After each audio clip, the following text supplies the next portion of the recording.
자, 오늘 말씀 우리 하나님의 뜻에 대해서 한번 같이 알아보려고 합니다. 본 말씀 한 절만 읽었지만 오늘 그 민수기에 나오는 발람 이야기를 좀 해보려고 합니다. 이스라엘 백성들이 이제 가나안 땅으로 들어가기 위해서 모압 땅을 거쳐야 되는데 이 모압 땅을 거칠 때에 그 많은 이스라엘 백성들이 모이니까 한 광야에 모이니까 모압 왕이 그 이스라엘 백성들을 보고 이제 두려운 마음이 생깁니다. 사실 그때 당시 이제 모여가지고 나라가 빼앗기고 땅을 빼앗기고 이런 일들이 자꾸 이제 비일비재하니까 모압 왕은 불안해할 만합니다. 그래서 이 모압 왕이 택한 방법이 뭐냐? 발람이라는 사람을 불러오게 합니다. 발람은 그때 당시에 뭔가 저주로서 되게 유명한 어떤 이름을 날려했던 어떤 선지자라고 할 수 있고 무당이라고 할 수도 있고 예언자라고 할 수 있고 여튼 평가는 성경에서 이 사람 딱 이런 사람들하고 정확하게 얘기하고 있지 않아서 많은 이제 의견이 갈리긴 합니다. 그래서 발람을 불러오는데 이 발람에 대한 평가도 이 사람이 정말로 하나님의 사람이었었는지 아니면은 원래부터 무당이었었는지 하나님의 사람이었다가 거짓 선지자로 바뀐 케이스인지 여기에 대한 평가는 여러 가지로 나눠져 있지만은 오늘날은 대체적으로 그냥 악한 사람이라고 평가를 받고 있습니다. 그런데 중요한 것은 왜 헷갈리냐면은 성경에 보면 하나님의 말씀을 듣고 하나님의 뜻대로 무언가 행하는 것처럼 보이는 구절들이 나와 있기 때문입니다. 그래서 처음에는 좋은 사람이었다가 나중에 나쁜 사람이 되었다라는 초대 교부의 평가도 있습니다. 여튼 중요한 것은 발람이 하나님의 말씀을 듣고 살아가는데 그가 어떻게 점점점 무엇을 따라가게 되는지 오늘 우리가 여기에 좀 주목해 봤으면 좋겠습니다. 먼저 민수기 22장 10절 말씀을 보면은 발람이 이제 하나님의 음성을 듣는데 이렇게 듣습니다. 같이 한번 볼까요? 시작. 하나님이 발람에게 이르시되 너는 그들과 함께 가지도 말고 그 백성을 저주하지도 말라. 그들은 복을 받은 자들이니라. 발람이 아침에 일어나서 발락의 귀족에게 이르되 너희는 너희 땅으로 돌아가라. 여호와께서 내가 너희와 함께 가기를 허락하지 아니하시느니라. 딱 이거 보면은 정말로 발람이 하나님의 사람 같지 않습니까? 여기서 이제 1차 스카우트 제의가 온 거죠. 자, 모압 왕이 발람을 부르면서 일로 와서 이스라엘 백성이라고 하는 이 족속들을 저주 좀 해줘라. 얘네들을 나쁜 말을 좀 많이 해줘라 라는 얘기인데 발람이 하나님한테 물어보고는 하나님이 얘네들은 복을 받을 민족이라 그러니까 안 된대. 그러니까 너희는 어떻게? 돌아가라 라고 얘기합니다. 여기에서 딱 끝났으면 진짜 하나님의 사람이었고 참 하나님의 음성을 잘 듣는 그리고 그 말씀에 순종하는 좋은 선지자였을 겁니다. 그런데 중요한 것은 이 모압 왕이 포기하지 않습니다. 2차로 스카우트 제의를 합니다. 한 번 거절하니까 두 번째로 제의를 하는데 이때 어떻게 합니까? 내가 그대를 높여 크게 존귀하게 하고 그대가 내게 말하는 것은 무엇이든지 시행하리니. 쉽게 말해서 오늘날 하면은 이제 백지수표를 건네는 거죠. 청하건대 와서 나를 위하여 이 백성을 어떻게 해라? 저주하라 하셨다. 자, 여기에서 우리 같으면 어떻게 합니까? 하나님의 뜻을 물어볼 필요가 있을까요? 없을까요? 이 2차 스카우트 왔는데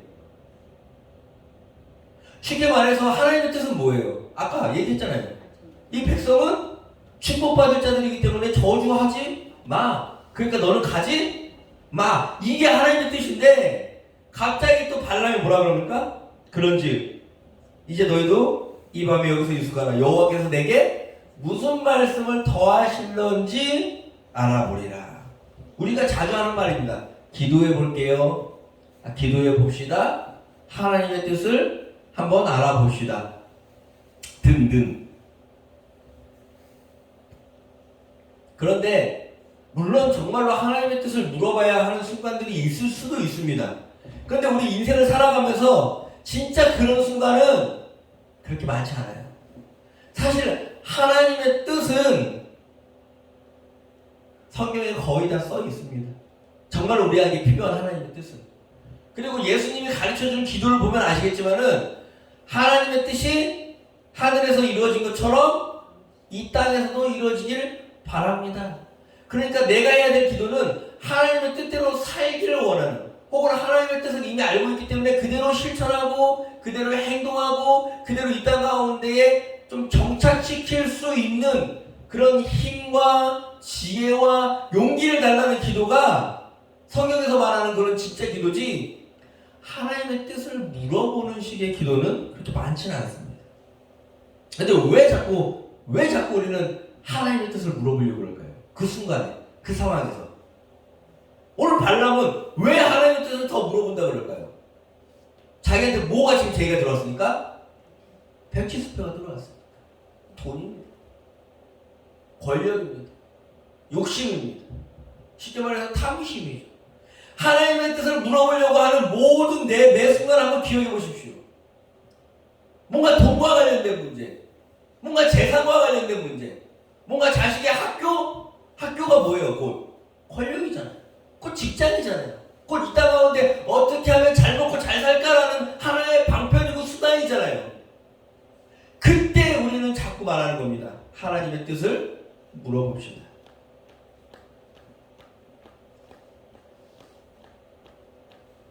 발람도 그 마음입니다. 그 마음 가운데 뭐가 들어오는 겁니까? 어떤 욕심이 이미 발람을 장악합니다. 그러자 오늘 본문에 보면 하나님이 다른 말씀을 주십니다.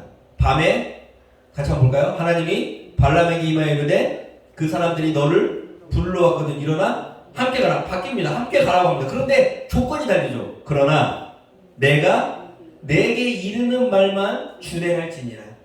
자, 발람은 이미 욕심으로 인해가지고 두 번 묻습니다. 그래가지고 하나님한테 또 보는 겁니다. 이미 그 마음 가운데 가고 싶죠. 가서 저주를 하고 싶죠. 그런데 중요한 건 하나님이 방법을 바꿉니다. 가긴 가되 이제는 무슨 말만 해라? 내가 내게 이러는 말만 준행하라 라고 얘기하는 겁니다. 사실 발람이 거기에 지금 가려는 이유는 어떤 말을 해야 되는 겁니까? 저주를 해야 되는 건데 하나님이 보내주는데 대신 뭐 하라 그러는 겁니까? 축복하라고 보내주는 겁니다. 자, 발람은 돈을 벌려면 저주를 해야 되는데 하나님은 그럼 가. 대신 뭐 해? 축복해야 돼 라는 조건을 붙이는 겁니다. 이 두 개가 동시에 성립될 수가 있어요, 없어요? 안 되는 거죠. 근데 욕심에 눈먼 사람들은 그 순간에 그걸 파악합니까? 이렇게 간단한 문제를 파악하지 못합니다. 그냥 가만히 원래 처음부터 가만히 집에 있었으면은 더 편했을 텐데. 그냥 가만히 처음부터 가지 말고 상관하지 마라는 그 음성, 하나님의 뜻을 처음부터 들었으면은 그냥 편한 인생인데 그 욕심에 미혹된 인생은 항상 그 욕심을 따라가다가 더 불편한 조건, 더 어려운 길로 들어서게 된다는 겁니다. 이미 돈 때문에 눈이 멀어버렸습니다. 그래서 조금만 생각하면은 두 가지 조건을 동시에 충족시킬 수는 없어요. 저주도 하고 축복도 하고 안 되죠. 그런데 이런 단순한 생각도 이미 못하게 되는 겁니다. 그래서 하나님의 말을 듣고 따라서 갑니다. 그런데 가는 도중에 그 유명한 사건이 생기죠. 바로 발람과 그 나귀 사건이 생깁니다. 왜 발람 나귀 사건이 뭐냐? 일단은 발람이 가는 도중에 어떤 일이 발생하냐면은 하나님의 여호와의 사자가 발람이 나귀를 타고 가는 그 길에 딱 서서 그 길을 막아버립니다. 그런데 그 천사가 그 길을 막고 있다는 것을 발람은 봅니까? 못 봅니까? 못 봅니다. 누가 보죠? 그 타고 가는 나귀가 봅니다. 그 짐승이 보는 거예요. 그러니까 짐승이 보니까 갑자기 앞에 죽음의 천사가 걸어가고 있으니까 옆에 밭길, 좁은 길로 갑자기 확 틀어버립니다. 길을. 그러니까 막 나귀를 때리죠. 왜 그러냐? 그런데 이번에는 그 천사가 따라오니까 옆에 피하겠다고 탁 붙어가지고 발람이 그 담벼락에 자기의 다리를 부딪힙니다. 그러니까 또 화나가지고 나귀를 또 때리죠. 그런데도 천사가 가까이 오니까 무서워서 이제 아예 나귀가 멈춰 서버립니다. 그러니까 발람이 또 때립니다. 그때 하나님이 나귀의 입을 엽니다. 그러니까 나귀가 말을 하죠. 나를 왜 때립니까? 그러니까 너 말을 안 들으니까 때리는 거 아니냐 그러니까 나귀가 지금 이 죽음의 천사가 이렇게 우리를 죽이려고 그래서 내가 피해가지고 이렇게 살았는데 그걸 나를 때리면 어떡합니까? 내가 평소에 주인의 말씀을 거역한 적이나 말을 잘 안 들었던 게 있습니까? 그러니까 그런 적은 없는데 뭘 죽음의 천사냐? 라고 할 때에 하나님이 발람의 눈을 열어주시죠. 그리고 뭐 합니까? 죽음의 천사를 보게 하는 겁니다. 잘 보세요. 짐승도 보는 걸. 발람은 원래 말 이름 뜻이 뭔지 아세요? 그는 보는 자라는 뜻이에요. 보는 자. 뭔가 하나님의 뜻을 밝게 보는 자 같은데 욕심의 눈이 먼 순간 짐승도 보는 그 하나님의 천사, 그 메시지를 봅니까? 못 봅니까? 못 본다라는 걸 지금 이 사건을 통해서 보여주는 겁니다. 그 상황에서 갑자기 발람이 이렇게 고백을 하죠. 같이 한번 볼까요? 발람이 여호와의 사자에게 말하되 내가 범죄하였나이다. 당신이 나를 막으려고 길에 서신 줄 내가 알지 못하였나이다. 당신이 기뻐하지 아니하시면 나는 돌아가겠나이다. 뭐라 그러는 겁니까? 이미 그 마음 가운데 축복하러 가야 되는데 저주에서 돈을 벌겠다라는 마음이 있었을지도 모르겠습니다. 그러니까 하나님이 막아서는 거죠. 그리고 하나님 천사를 통해서 다시 한번 경고하는 거죠. 뭐라고 경고합니까? 아니다. 가라. 가되 어떻게 하라? 내가 내게 이르는 말만 준행하라 라고 얘기하는 겁니다. 발람의 나귀 사건을 통해서 하나님이 한 번 더 강조하는 것은 무엇입니까? 내가 내게 이르는 말만 준행하라는 겁니다. 하나님은 이스라엘 백성을 이미 축복하시기로 마음을 먹으셨습니다. 그렇기 때문에 발람을 통해서 그 축복의 메시지를 전달하기 위해서 다시 한번 확실하게 얘기하시는 겁니다. 내가 내게 이르는 말만 하라. 그래서 아시겠지만은 민수기 23장, 24장을 읽어보세요. 진짜로 이스라엘 백성을 향해서 하나님이 선포하는 아름다운 메시지들이 거기에 담겨 있습니다. 엄청난 축복들이 그곳 발람의 입을 통해서 부어집니다. 자, 발람은 돈을 벌기 위해서 모압 왕한테 갔는데 거기서 축복을 하니까 어떻게 됐을까요? 발람이 욕을 먹죠. 같이 한번 볼까요? 24장 10절 시작. 발락이 모압 왕입니다. 발람에게 노하여 손뼉을 치며 말하되 내가 그대를 부른 것은 내 원수를 저주하는 것이었거늘 그대가 이같이 3번을 그들을 축복하였도다. 그러므로 그대는 이제 그대의 곳으로 달아나라. 내가 그대를 심히 높여 존귀하게 하기로 뜻하였는데 여호와께서 그대를 막아 존귀하지 못하게 하였노라. 엄청 화를 냅니다. 그리고 빨리 어떻게 해라? 가라. 도망가라. 이러다가 너 죽일지도 모르니까 그냥 갈 길을 다시 가라. 발람은 욕심을 부리려고 왔다가 그냥 이렇게 돌아갑니다. 자, 여기서 이렇게 끝났으면 발람 꽤 괜찮은 사람 아니? 처음에는 욕심에 미혹됐지만 그래도 어거지로 하나님의 뜻에 순종해서 축복에 하는 도구로 쓰였으니까 꽤 괜찮은 사람인 것 같았는데 중요한 거는 그 다음 장에 이제 발람이 축복을 해버렸잖아요. 모압 왕은 저주를 못했어요. 그런데 모압이 다른 계략을 꾸밉니다. 25장에 보면은 모압이 꾸민 다른 계략이 뭐냐? 바알볼 사건인데요. 같이 한번 볼까요? 시작. 이스라엘이 시딤에 머물러 있더니 그 백성이 모압 여자들과 음행하기를 시작하더라. 그 여자들이 자기 신들에게 제사할 때에 이스라엘 백성을 꼬신 거죠. 꼬심에 백성이 먹고 그들의 신들에게 절하고 저주 작전이 실패했습니다. 모압 왕은. 그러니까 이제 다른 방법을 씁니다. 뭐 합니까? 모압의 여자들을 보내서 이스라엘 백성을 꼬셔서 우상 숭배하게 만들었습니다.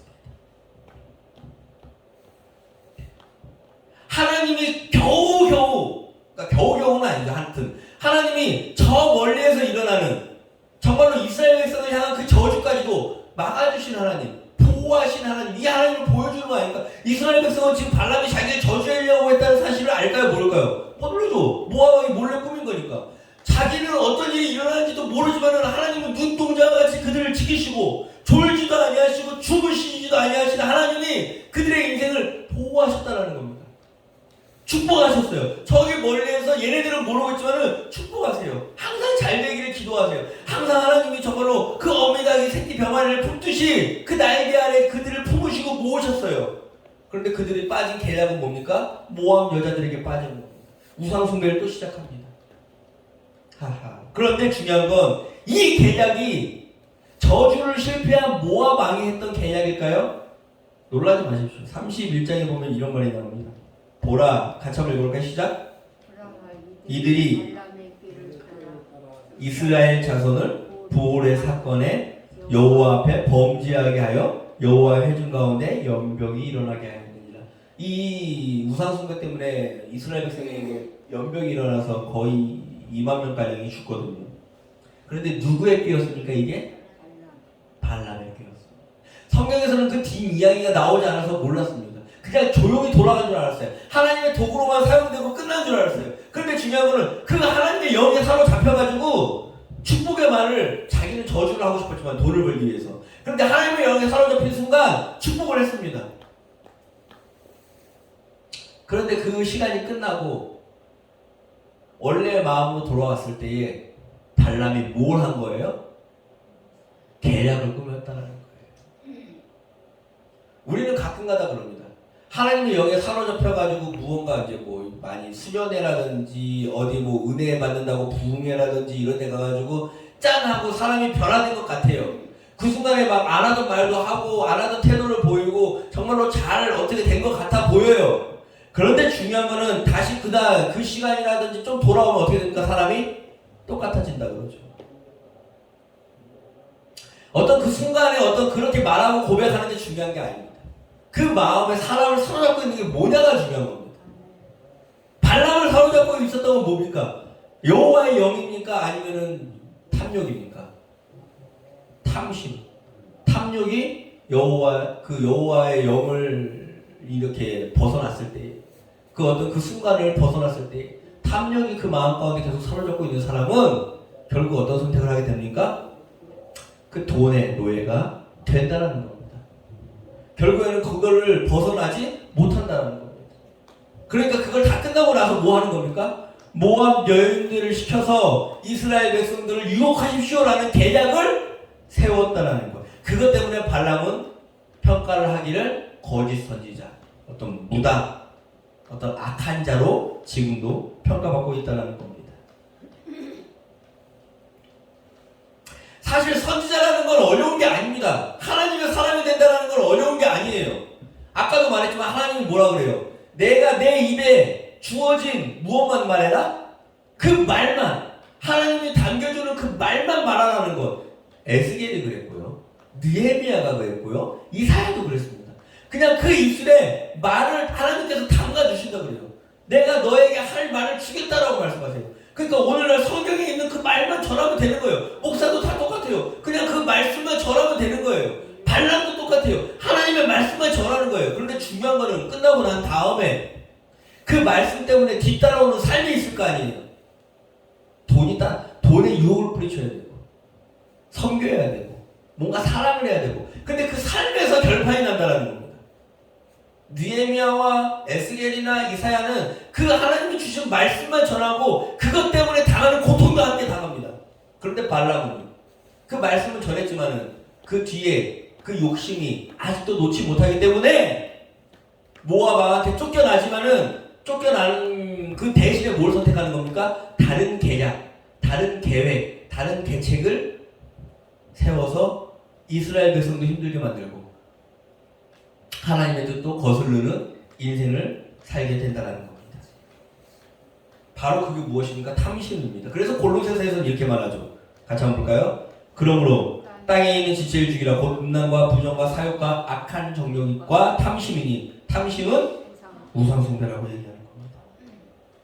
이렇게 탐심으로 자기의 욕망을 채우는 사람, 그 끝은 어떨까요? 우리가 많이 보잖아요. 처음에는 하나님의 말씀만 잘 전하다가, 처음에는 하나님의 뜻대로 잘 사는 것처럼 보이다가 그 끝이 탐욕으로 끝났던 사람 발람뿐입니까? 우리는 쉽게 봅니다. 많이 봅니다. 민수기 3장 18절에 31장 18절에 이렇게 나와 있습니다. 그 주인자 이외에 이제 이스라엘 백성이 그 전쟁 중에 이렇게 그 주인자 이외에 미디안의 5 왕들을 죽였으니 미디안의 왕들은 A와 레겜과 수로와 후루와 레바이며 그 다음 또 누가 있습니까? 또 부올의 아들 발람을 칼로 죽였더라. 아까 처음으로 한번 돌아가 보세요. 처음에 하나님의 뜻이 무엇이었습니까? 그냥 가지 말고 여기 있어. 그들은 축복받을 민족이야. 저주하지 마. 그런데 그 욕심에 이끌려서 또 자꾸 뭘 물어보는 거예요? 하나님의 뜻을 물어봤다는 거죠. 하나님의 뜻을 물어볼 게 아니라 처음에 들었던 하나님의 뜻을 지키기 위해 기도해야 된다는 겁니다. 여러분들은 왜 하나님의 뜻을 들으려고 하십니까? 하나님의 음성을 들으면 뭐가 좋습니까? 물론 좋은데 제가 말하는 의도가 뭔 말인지 아시겠죠? 저도 하나님의 뜻을 자꾸 구할 때가 많습니다. 하나님의 음성을 듣고 싶고 하나님의 어떤 은사를 받고 싶을 때가 많습니다. 왜요? 교인수를 늘리고 교회의 사이즈를 좀 키우고 그래서 교회를 좀 이렇게 의리의리하게 지어보는 꿈 혹은 그런 마음을 위해서 하나님의 뜻을 구합니다. 그런데 그 마음 가운데 내가 욕심을 부려가지고 돈을 벌어야겠다 이런 마음으로 할까요? 아니요, 그렇게 안 하죠. 겉으로 그렇게 안 합니다. 많은 사람들, 많은 성도들에게 복음을 전해야지 라는 식으로 하나님의 뜻을 구합니다. 그런데 그런 기도를 하고 그렇게 하나님의 뜻을 구할 때마다 하나님이 주시는 말씀이 뭔지 아십니까? 지금에 있는 교인들 한 명 한 명을 내 목숨처럼 사랑하는 법을 먼저 배우라고 얘기합니다. 몇백 명을 찾는 게 아니라 지금 있는 이 10명 남짓한 교인들의 사정과 상황과 그 한 명 한 명에 대해서 예수님이 그들을 사랑하듯 네가 그렇게 사랑하느냐라는 마음이 먼저라는 겁니다. 이게 하나님의 뜻입니다. 지금 내 만나고 있고 내가 섬기고 있는 사람들을 정성껏 섬기는 게 이게 하나님의 뜻입니다. 이렇게 하다가 내 목회가 끝이 나더라도 이 10명 남짓한 사람들과 함께 평생 목회를 하더라도 그게 하나님의 뜻이라면 그렇게 끝까지 살아갈 수 있는 힘을 구하는 게 기도라는 겁니다. 그것을 위해서 내 마음이 요지부동하지 않고 섬김의 자세를 끝까지 유지할 수 있는 것을 위해서 기도하는 것. 이렇게 목회가 마무리되기를 기도하는 것이 하나님의 뜻이라는 겁니다. 그 외에 어떤 다른 것을 구하는 것 자체가 이미 욕심이겠죠. 저 역시 발람처럼 되지 말라는 법은 없습니다. 우리 성도님들에게도 마찬가지로 권하고 싶은 겁니다. 하나님의 뜻을 몰라서 우리가 실현을 못하는 적은 한 번도 없을 겁니다. 하나님의 뜻을 몰라서 그런 게 아니죠. 기도하면서 우리가 하나님의 뜻을 구하는 이유는 어떻게 보면 대부분 그 마음 가운데 무엇입니까?